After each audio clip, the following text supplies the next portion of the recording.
Hi friends, welcome to house wife happy mind.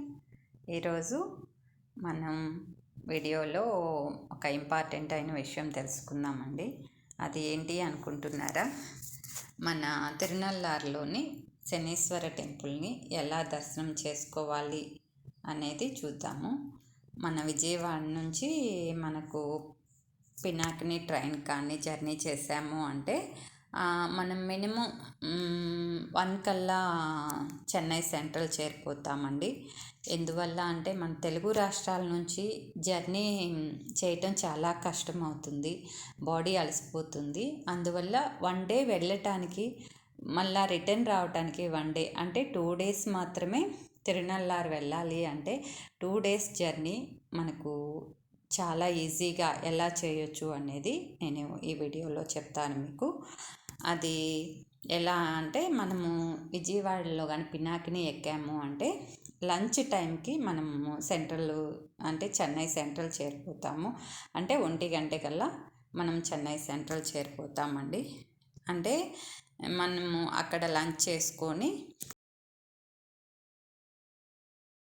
చేసుకున్న తర్వాత ఒక దగ్గరలో షాపింగ్ కానీ ఏదన్నా చూసుకొని తర్వాత దగ్గరలో బీచ్, తర్వాత కపిలేశ్వర టెంపుల్ ఇవన్నీ చూసుకొని మినిమం 9-9:30 కల్లా తాంబరం స్టేషన్లో ఉన్నాము అంటే అక్కడ మనకు కరైకలాలు వెళ్ళటానికి తాంబరం నుంచి కరైకలాలకి ట్రైన్ ఉంటుందండి. ఆ ట్రైన్కి మనం రీచ్ అవ్వగలగాలి. అంటే మినిమం 9కి అంటే 9 కల్లా మనం తాంబరంలో ఉండాలి. అక్కడి నుంచి మనము కరైకలాలు వెళ్ళొచ్చు. కరైకలాలు అంటే మనకు తిరునల్లాల నుంచి దగ్గర స్టేషనే కరైకలాలు అవుతుందండి. గుడి ఇక్కడ చాలా ఫేమస్ అండి. దమయంతులు అంటే శాప విమోచనం కలగటానికి ఇక్కడ అంటే కోనేరులో మునిగేసి దర్భాలతో శివునికి పూజ చేసడం వల్ల వాళ్ళకి శాప విమోచనం కలిగింది అని చెప్తారు. కానీ కోనేరులో అందరూ కలుషితం చేసేస్తున్నారండి. కోనేరుని మనము ముందు పక్కన ఉన్న రూముల్లో కానీ మనకు అక్కడ ఫ్రెష్ అయ్యేసి బ్రష్ అంతా చేసుకొని వీలైతే స్నానం కూడా చేసేసి అప్పుడు మాత్రమే కోనేరులో మునగాలండి. అక్కడే స్నానాలు చేసేస్తున్నారు. అక్కడ అంటే మనకు చాలా విలువైంది కాబట్టి ఆ కోనేరుని మనమే కాపాడుకోవాలి. కోనేరులో మునిగేసి మనము కట్టుకు వెళ్ళిన బట్టలు అక్కడే వదిలేసి మనం ఫ్రెష్గా బట్టలు ధరించేసి అక్కడ బట్టలు మార్చుకోవడానికి అంటే డ్రెస్సెస్ రూమ్స్ కూడా ఉంటాయండి.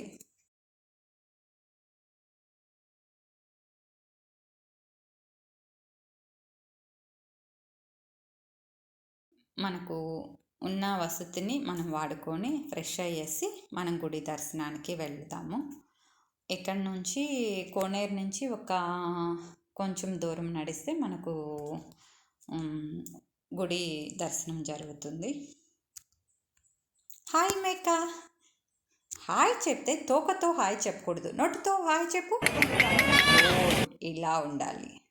నిన్ను మా యూట్యూబ్లో పెడతానులే. తోకతో మాత్రం ఎప్పుడు చెప్పకు, నోటితో చెప్పు. జనరేషన్ మారింది కదా అని నువ్వు మారిపోగాకు, ఓకేనా? అలా గుడికి వెళ్తున్నామండి. అంటే దారిలో మేక కనిపించింది కదా, దానిని కూడా పలకరించేసి నేను అలా దర్శనానికి వెళ్ళిపోతున్నాము. అంటే వెళ్తూ ఉంటే చాలా అంటే మంచిగా బొమ్మలు మంచిగా అన్నీ ఉంటాయండి. కానీ మనం ఇక్కడి నుంచి ఏమీ తీసుకెళ్ళకూడదు. అంటే గుడి దర్శనంకి వచ్చినప్పుడు శనేశ్వర టెంపుల్ నుంచి దర్శనం చేసుకొని మనం డైరెక్ట్గా ఇంటికే రావాలండి, ఎక్కడికి వెళ్ళకూడదు. మెయిన్ ఏమీ తీసుకురాకూడదు. అంటే అక్కడి నుంచి మనం ఏం తీసుకొచ్చుకోకూడదు. అది పెద్దవాళ్ళు చెప్తారండి, దాన్ని మనం పాటించాలి. అందువల్ల నేను చెప్తున్నాను. అంటే మనము శనేశ్వర టెంపుల్కి వెళ్ళినప్పుడు ఎక్కువగా అంటే అంటే నువ్వులు కానీ అన్నీ తీసుకెళ్తాము. అక్కడే వదిలేసి పూజ చేసేసి స్వామికి వారికి వదిలేసి వచ్చేస్తాము. అది మెయిన్ అండి. అందువల్ల ఇక్కడ బొమ్మలు కానీ ఏ వస్తువు కానీ మనము కొననవసరం లేదు. డైరెక్ట్గా దర్శనానికి వెళ్ళిపోవటమేనండి. అంటే అప్పటి రోజుల్లో నల్లదమయంతులు శనీశ్వరుని వల్ల చాలా కష్టాలు పడ్డారండి. ఆ కష్టాలు పోవటానికి వాళ్ళకి ఎలా అని తపస్సు చేయటం వల్ల ఏం చేస్తే ఇలా శనీశ్వర అనుగ్రహం కలుగుతుంది అని అంటే అప్పుడు చెప్తారు. అంటే మీరు ఒక కోనేరులో మునిగేసి దర్భాలతో, అంటే ఓన్లీ గడ్డితో, అది వచ్చి శివలింగాన్ని పూజిస్తే మీకు విమోచనం కలుగుతుంది అని చెప్తారు. అందువల్ల ప్రతి ఒక్కరూ శనీశ్వర స్వామిని దర్శించుకోవాలి. అంటే ఇక్కడ లింగేశ్వర స్వామి దర్శనం కూడా జరుగుతుందండి. ఆ తర్వాత మాత్రమే శనీశ్వర దర్శనం మనకు జరుగుతుంది.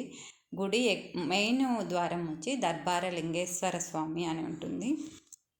ఇక్కడ 100 రూపీస్ ఉంటాయి టికెట్, 50 రూపీస్ ఉంటాయి. మనము ఏది వెసులుబాటు అనుకుంటే దాంట్లో వెళ్ళొచ్చు. మనకు మెయిన్గా త్వరగా అంటే దర్శనం చేసుకొని వెళ్ళిపోవాలి అనుకున్న వాళ్ళు 100 రూపీస్లో వెళ్తే రిటర్న్ మళ్ళీ మనము వెళ్ళటానికి ఎక్కువ సమయం పట్టకుండా మనం కరెక్ట్ టైంకి అందుకోగలము. అందువల్ల మనం డైరెక్ట్గా 100 రూపీస్ టికెట్లో మాత్రమే వెళ్తున్నాము.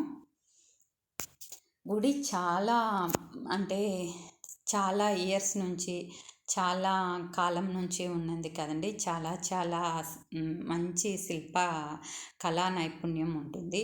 ఇదే దర్బాలు అంటారండి. ఇక్కడ అలా ఆ దర్బాలకి చుట్టూ ఫినిషింగ్ లాగా వేసి, అంటే లింగేశ్వర స్వామి అంటే నల్ల దమయంతులు దర్బాలతో పూజించారు అనటానికి అది ఎగ్జాంపుల్ అండి.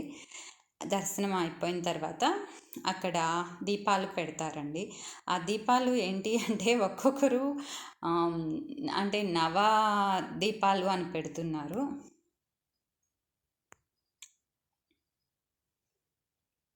కానీ అందరూ వచ్చేసి ఎక్కువ అంటే 9 దీపాలు, ఒక్కొక్క మెంబర్ 9 దీపాలు పెట్టాలి అని పెడుతున్నారు. అవసరం లేదండి. మనము శనీశ్వర స్వామికి అనుగ్రహానికి మాత్రమే పెడుతున్నాం కాబట్టి ఒక దీపం పెడితే, ఒక మనిషి ఒక దీపం పెడితే చాలండి. ఎందుకు అంటే ఇక్కడ దీపాలతో, నూనెతో అంతా గందరగోళం అయిపోతుందండి. అలా పెట్టకుండా మనిషికి ఒక దీపం పెడితే చాలండి. ఇక్కడ నుంచి మనము డైరెక్ట్గా అంటే బస్టాండ్కి, కరైకలాల్ బస్టాండ్కి ఆటోలో వెళ్ళేసి అక్కడ నుంచి మనకు చెన్నై వెళ్ళిపోతే అక్కడ నుంచి మనకు ట్రైన్ సౌకర్యం ఉంటుందండి. ఇక్కడ నుంచి మాత్రమే ట్రైను దొరకదండి. ఈ టైంలో కూడా మనకు డైరెక్ట్గా కరైకలాల్ నుంచి కూడా మనకు ట్రైన్ దొరకదు. మనము చెన్నై వెళ్తేనే దొరుకుతుంది. అంటే ఇక్కడ ట్రైన్ కోసం వెయిట్ చేయాలి అంటే మళ్ళీ మనం రూమ్ తీసుకొని మనం తర్వాత ఈవినింగ్ వరకు ఉండేసి అప్పుడు మాత్రమే ట్రైన్ బుక్ చేసుకోవాలి. మేము ఇక్కడ నుంచి కాకుండా చెన్నై సెంట్రల్ నుంచి బుక్ చేసుకున్నాము. అంటే 8:30 నైట్ 8:30, 9కి మాకు ట్రైన్ ఉంటుంది. అందువల్ల మేము చెన్నై సెంట్రల్ చేరుకోవాలి అంటే మనం ఇక్కడ నుంచి త్వరగా బయలుదేరాలి. మాకు త్వరగానే దర్శనం అయిపోయిందండి. ఇక బయలుదేరుతాము. బస్ స్టాండ్కి వెళ్ళాలి అంటే ఇక్కడ నుంచి కరైకలాల్ బస్ స్టాండ్కి వెళ్ళేసి అక్కడ నుంచి మనం చెన్నై బస్ స్టాండ్కి వెళ్ళి అక్కడ నుంచి మనం మెట్రో ద్వారా చెన్నై సెంట్రల్కి చేరుకోవచ్చు. ఓకే అండి, బాయ్.